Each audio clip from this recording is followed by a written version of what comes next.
Hello बच्चों, हम पढ़ रहे हैं क्लास 6 का सोशल साइंस।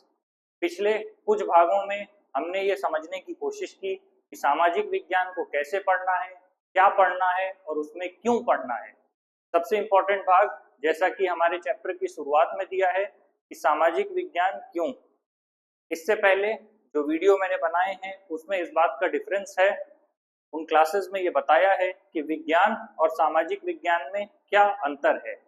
साथ ही इसी क्रम में हमने अब तक ये समझा कि सामाजिक विज्ञान को विभिन्न विषयों के साथ अंतर संबंधों के माध्यम से समझा जा सकता है।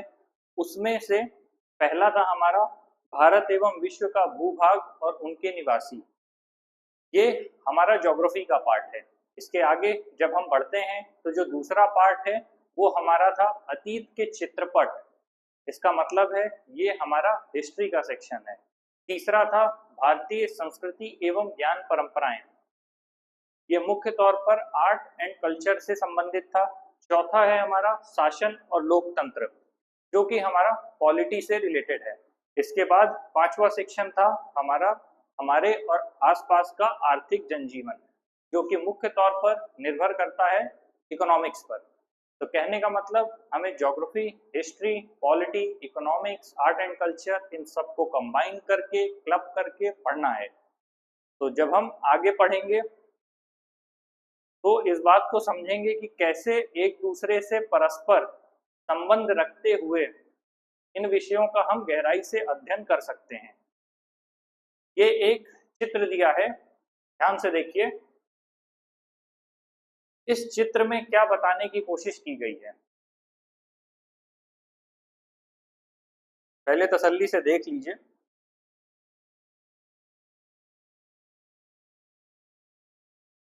ठीक है, जैसे कि ये है, ये हिस्सा देख के समझ में आ रहा होगा कि ये एक पहाड़ को इंगित कर रहा है, और देखा जाए तो इसके साथ और भी पहाड़ों के समूह बने हुए हैं। मुख्य तौर पर पर्वत का मतलब होता है जिसकी ऊंचाई मैदानी भाग से, या मैदानी भाग नहीं, समुद्री भाग से कुछ 100 किलोमीटर तक की ऊंचाई हो, उसे हम पर्वत कहते हैं। अगर जो ऊपर का हिस्सा है वो नुकीला नहीं होता है तो उसको हम पठार कहते हैं, और अगर ऊपर का हिस्सा नुकीला है तो उसे हम पर्वत कहते हैं। और जब कई पर्वत एक साथ मिल जाते हैं तो उसे हम पर्वत श्रेणी कहते हैं। कहने का मतलब ये पर्वत श्रेणी आएगी क्योंकि कई पर्वत इसमें मिले हुए हैं। ठीक इसी तरह उत्तर भारत के संदर्भ में जब हम हिमालय से संबंधित पढ़ेंगे तो वहां पर जो पर्वत श्रेणी पाई जाती हैं उनका हम अध्ययन करेंगे।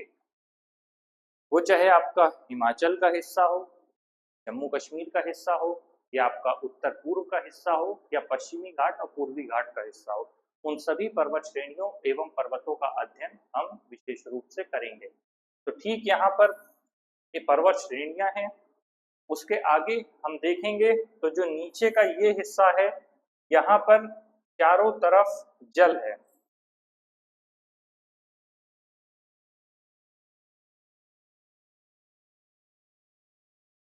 जल का मुख्य रूप से स्रोत क्या है? जल का स्रोत है, जब वर्षा होती है तो पर्वत के ऊपरी भागों से होते हुए जल नीचे की तरफ आता है, और इस जल की वजह से, इसकी वजह से आपका नदी, झील, तालाब, पोखर आदि का निर्माण होता है। धीरे धीरे जब यही जल आपस में एकत्रित होता है और एक दिशा में बहते हुए समुद्र तक जाता है, वहां पर एकत्रित हो जाता है, तो डेल्टा निर्माण करते हुए वो समुद्र का हिस्सा हो जाता है। वही जल जब वाष्पीकृत होता है तो वो जल वाष्पीकृत होने के बाद वापस से आकाश में जाता है। संघनन के माध्यम से संतृप्तावस्था में पहुंचने के बाद वहां से वर्षा होती है। वर्षा होने के बाद वो जल पुनः आपका मैदानी भागों पर आ जाता है। तो यह पूरा का पूरा जल चक्र है जो हम बाद में पढ़ेंगे। अभी इस चित्र को देखने से समझ में आता है कि वर्षा के माध्यम से जल नीचे आकर एकत्रित हुआ है। ठीक उसकी आगे बात करें तो इस हिस्से में एक झोपड़ी बनी हुई है।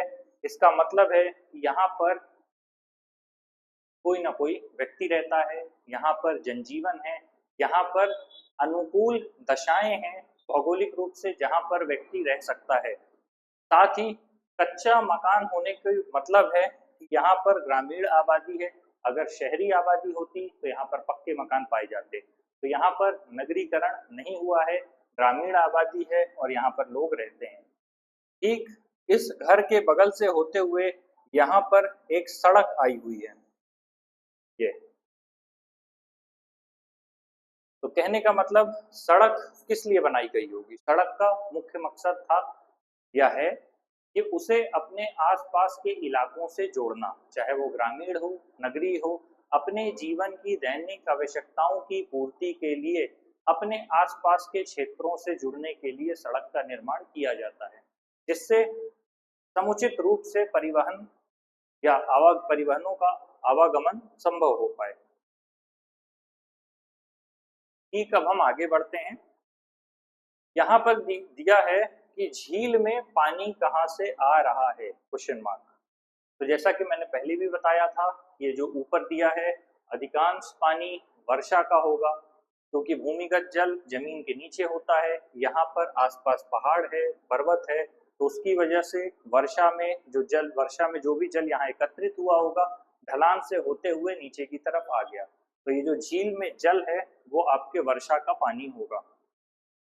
लिखा है सड़क का निर्माण किसने एवं क्यों किया, इस चित्र को देखकर बताएं। स्वाभाविक तौर पर मैंने पहले भी कहा था, सड़क का मुख्य मकसद होता है किसी भी ऐसे क्षेत्र से उस जगह को जोड़ना जहां पर आप आना जाना चाहते हैं, जहां से आपको लाभ की प्राप्ति होती है। मुख्य तौर पर जो सड़कें हैं वो या तो प्रशासनिक केंद्रों से जुड़ती हैं, बाजार से जुड़ती हैं, या जहां पर भी आर्थिक क्रियाकलाप ज्यादा होता है उन क्षेत्रों से जुड़ती हैं, जिससे मानव अपनी दैनिक आवश्यकताओं की पूर्ति कर सके। तीसरे में लिखा है कि इन छोटे छोटे घरों में रहने वाले लोग क्या क्या गतिविधियां करते होंगे, उनका क्या इतिहास रहा होगा, उनका क्या भविष्य है। तो उम्मीद करते हैं कि आप इसके संदर्भ में कल्पना करेंगे और ये समझने का प्रयास करेंगे कि वर्तमान में उनका जीवन कैसा है और भविष्य में उनका जीवन कैसा हो सकता है। उसके माध्यम से आपको थोड़ा ज़्यादा गहराई से चीज़ें समझने को मिलेगी।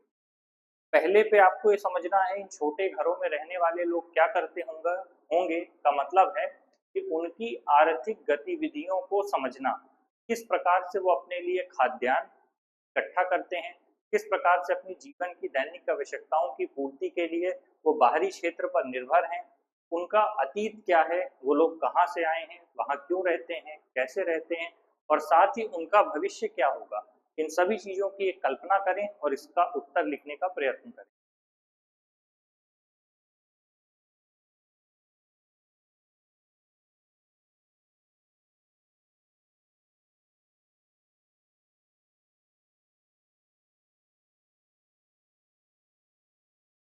यहाँ पर दिया है कि हम 21वीं सदी में हैं, जो कि सही है। साथ ही लिखा है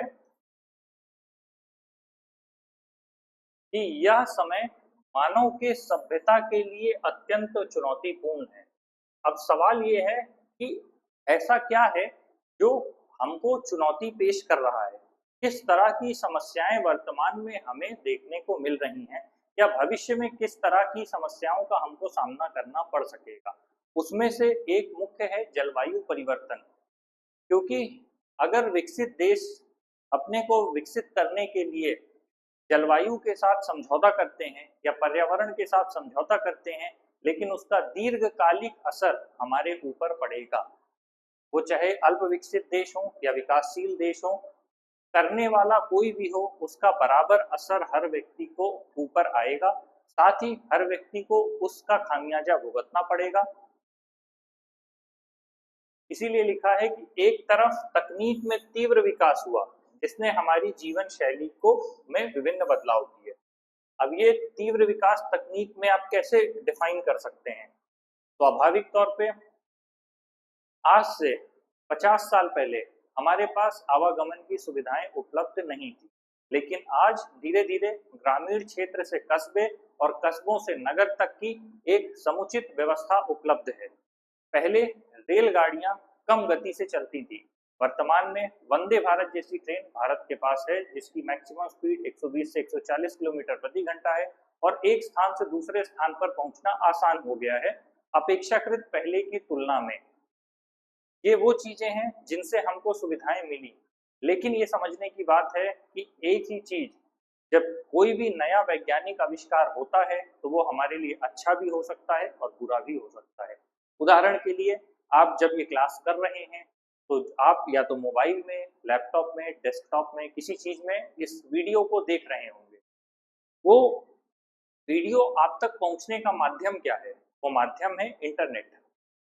अब सवाल ये उठता है कि क्या इंटरनेट ने हमें सिर्फ अच्छी चीजें दी हैं जिन तक पहुंच के हम अपने जीवन को आसान बना सकते हैं, या इंटरनेट ने हमें ऐसी भी चीजें दी हैं जिसकी वजह से हमारा जो आम जनजीवन है वो जटिल हो गया है?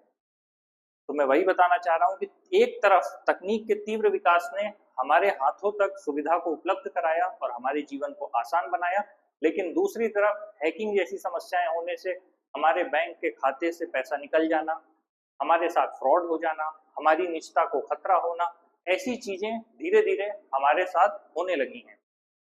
तो एक ही इंटरनेट है, एक ही डिवाइस है, एक ही चीजें हैं, तो इस डिजिटल दुनिया ने हमारे लिए काफी खतरे पैदा किए हैं। साथ ही साथ जब हम कहते हैं तकनीकी के तीव्र विकास, तो इसका मतलब होता है हमने रॉकेट बनाया, हमने मिसाइल बनाया, हमने पीएसएलवी बनाया, हमने दूर तक मार करने वाली आईसीबीएम बनाया, एमआरबीएम बनाया, हमने एयर टू सरफेस के लिए मिसाइल बनाया, लेकिन उसका जो परिणाम है वो काफी घातक है। एक तरफ तो रक्षात्मक दृष्टिकोण से हमने खुद को सुरक्षित रखने के लिए हथियार बनाए, हमने स्पेस मिशन लॉन्च किए, लेकिन दूसरी तरफ उन्हीं चीजों की वजह से हमारे आज के आम जनजीवन को खतरा भी उत्पन्न हुआ है। तो इसीलिए कहा गया है कि जो 21वीं सदी है ये हमारे लिए सबसे चुनौतीपूर्ण है। साथ ही हमने जो तकनीकी के स्तर पर तीव्र विकास किया है उसने एक बड़ी समस्या हमारे लिए पैदा कर दी गई। हाल का ही उदाहरण कोविड है, क्योंकि अब हमने धीरे धीरे तकनीक की वजह से सभी महाद्वीपों में आपसी जुड़ाव की वजह से हमने वैश्विक गांव की संकल्पना देना शुरू कर दिया है, ग्लोबल विलेज, कि एक तरह से हम आपस में एक दूसरे से इस हद तक जुड़े हैं कि आप अभी किसी भी व्यक्ति से जो अमेरिका में बैठा है उससे भी बातचीत कर सकते हैं। लेकिन इसका कुछ अच्छाई भी है, कुछ अच्छे पहलू हैं, तो इसके कुछ बुरे पहलू भी हैं। इसीलिए लिखा है कि दूसरी ओर संसार विभिन्न युद्धों, सशस्त्र संघर्षों और बढ़ते सामाजिक तनावों का सामना कर रहा है। उदाहरण के लिए, युद्ध से मतलब है कि पहले का जो युद्ध था वो पारंपरिक स्तर पर लड़ा जाता था। कहने का अर्थ है कि सिर्फ सीमा पर ही युद्ध हो सकता था, जहां दो पक्ष आमने खड़े होकर गोली, बारूद, बम एक दूसरे पर बरसा रहे होते थे। साथ ही ये लड़ाई केवल सीमा तक ही सीमित रहती थी और अंदरूनी क्षेत्र में व्यक्ति सुरक्षित थे। लेकिन तकनीकी के विकास के कारण धीरे धीरे परमाणु जैसे बम भी उपलब्ध हैं, जो एक तरफ तो रक्षा के लिए अच्छे विकल्प हैं, लेकिन दूसरी तरफ भारी तबाही लेकर आते हैं। इस संदर्भ में हिरोशिमा और नागासाकी आज भी उस त्रासदी से उबर पाने में सक्षम नहीं हुए हैं। साथ ही जो संघर्ष हैं वो सीमाओं से हटकर अब आंतरिक क्षेत्र की ओर अग्रसर हो गए हैं। कोई भी व्यक्ति बाहर किसी देश में बैठकर दूसरे देश के व्यक्ति से संपर्क कर सकता है, उसे बरगला सकता है, उसे युद्ध के लिए तैयार कर सकता है या उसको मनोवैज्ञानिक रूप से परेशान कर सकता है। साथ ही लिखा है सामाजिक तनाव।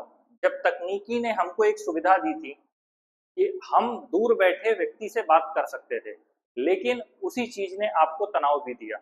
उदाहरण के लिए, आप ही के रिश्तेदार आपको परेशान करते होंगे। ये कैसे संभव हुआ?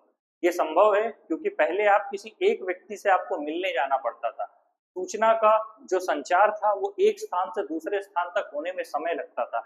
लेकिन आज जब हम वैश्विक रूप से जुड़े हैं तो हम आपस में इस कदर जुड़े हुए हैं कि डिजिटल रूप से जुड़े होने की वजह से हम समूह बना के किसी के भी खिलाफ कोई कैंपेन कर सकते हैं, एजेंडा ओपन कर सकते हैं, र्यूमर्स फैला सकते हैं और उसे परेशान कर सकते हैं।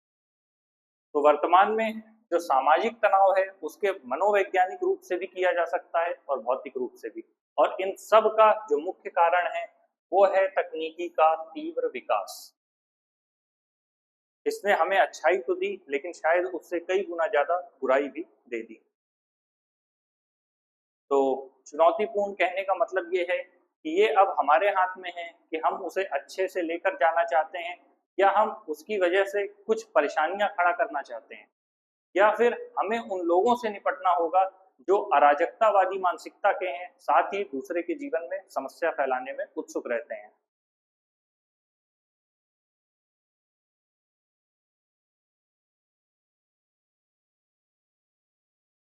ये एक फोटो है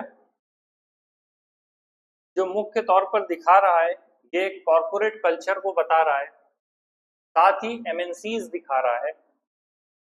कहने का मतलब, जब जमीन ज्यादा होती है और रहने के लिए लोग कम होते हैं, जनसंख्या घनत्व कम होता है, तब उन जगहों पे आपको देखने को मिलेगा कि एक मंजिल का मकान पाया जाता है। हर व्यक्ति को जमीन नसीब होती है, उसे आवास उपलब्ध होता है। किंतु जैसे ही किसी भी नगर में या किसी भी क्षेत्र में जनसंख्या तेजी से बढ़ना शुरू होती है, तो उस जनसंख्या के बढ़ने से वहां पर जमीन कम होने लगती है, और जैसे जैसे जमीन कम होती जाती है, तो वहां पर धीरे धीरे उसी उसी जगह पर, उसी एक जमीन पर ज्यादा लोग बस सकें, उसके लिए बहुमंजिला इमारत बनाई जाने लगती है और धीरे धीरे एक अपार्टमेंट कल्चर डेवलप होने लगता है। जब कोई क्षेत्र ग्रामीण से नगरीय और नगरी से महानगरी की ओर अग्रसर होता है, तो वहां पर सबसे पहला बदलाव जमीनों से संबंधित यही होता है कि जो आपका जमीन है वो मल्टी बिल्डिंग्स के कल्चर में या अपार्टमेंट के कल्चर में चेंज हो जाती है। और धीरे धीरे जब जगह कम होती है, तो सारे ऑफिसेज भी 20, 30, 40 मंजिला के फ्लोर वाले उसमें मकानों में पाए जाने लगते हैं।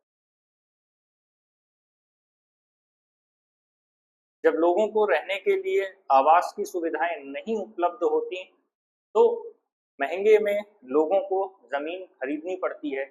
और इस समस्या से बचाने के लिए ही भारत ने प्रधानमंत्री ग्रामीण आवास योजना और प्रधानमंत्री नगरीय आवास योजना का आरंभ किया था, जिससे ग्रामीण और नगरीय क्षेत्रों में कम आय पर जीविकोपार्जन करने वाले लोगों को भी अपना खुद का आवास मिल पाए। किसी भी मनुष्य के लिए दैनिक आवश्यकताएं हैं उसका रोटी, कपड़ा और मकान।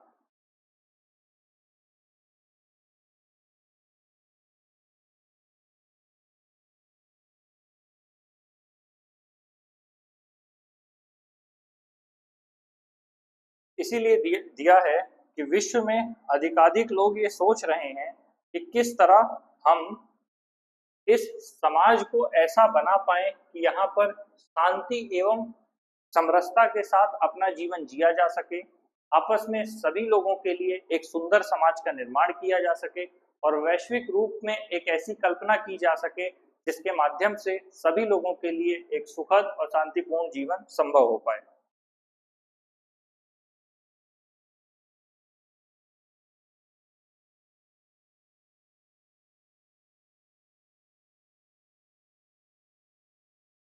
जैसा कि पहले भी बताया था कि मानव विज्ञान और सामाजिक विज्ञान में क्या अंतर है, तो ठीक उसी तरह यहाँ पर दिया है कि सामाजिक विज्ञान भौतिकी या रसायन विज्ञान की तरह नहीं होता, कि जहां पर आप वैज्ञानिक तरीकों का उपयोग करें और किसी भी चीज को सिद्ध कर लें। सामाजिक विज्ञान जटिल इसलिए हो जाता है क्योंकि इसमें मानवों को शामिल किया जाता है, और जहां भी मानव शामिल होंगे वो अपनी बुद्धि का प्रयोग करेंगे। अब ये उस पर निर्भर करता है कि उनके पास कुबुद्धि है, दुर्बुद्धि है या सद्बुद्धि है। सामाजिक विज्ञान के और भी अन्य उपविषय हैं, जैसे हमें तो मुख्य तौर पर अभी यहाँ पर 5 ही पढ़ने हैं, लेकिन अगर हम बात करें भूगोल, इतिहास, राजनीति विज्ञान के अलावा अर्थशास्त्र, समाजशास्त्र, मानव विज्ञान, पुरातत्व विज्ञान, मनोविज्ञान का भी अध्ययन किया जाता है। कहने का मतलब, मनोविज्ञान में हम मन से संबंधित विज्ञान को समझते हैं कि एक व्यक्ति की मनोदशा किस तरह की है, उसके मन में क्या चल रहा है, वो दूसरों के बारे में क्या सोचता है, लोगों का व्यवहार कैसा है, उस उस व्यक्ति का व्यवहार लोगों के प्रति कैसा है। इन सारी चीजों का अध्ययन हम मनोविज्ञान में करते हैं। इसका मतलब है मन का विज्ञान। अभी ये हमारे सिलेबस में नहीं है, लेकिन इससे संबंधित जो भी जरूरी बातें हैं मेरा प्रयास होगा कि वो आप तक पहुंचे। साथ ही पुरातत्व विज्ञान का मतलब है पुराधन तत्व, जो भी प्राचीन है उससे संबंधित चीजों का अध्ययन करना,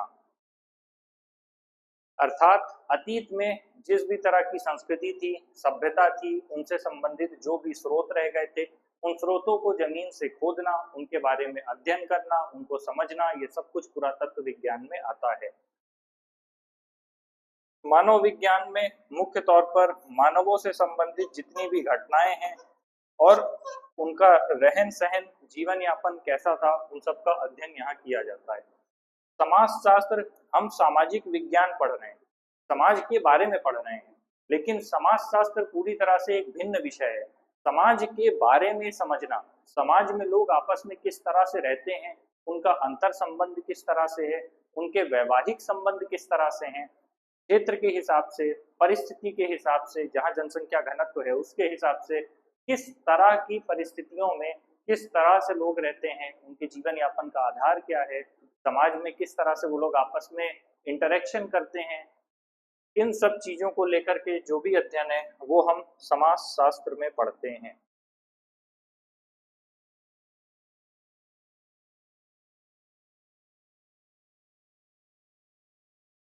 इसके आगे हम ये समझेंगे कि अलग अलग हिस्सों को खंड में बांट के हमें कैसे पढ़ना है। तो आज के लिए इतना काफी है। अगर कोई भी सवाल हो तो आप कमेंट बॉक्स में हमसे पूछ सकते हैं। धन्यवाद।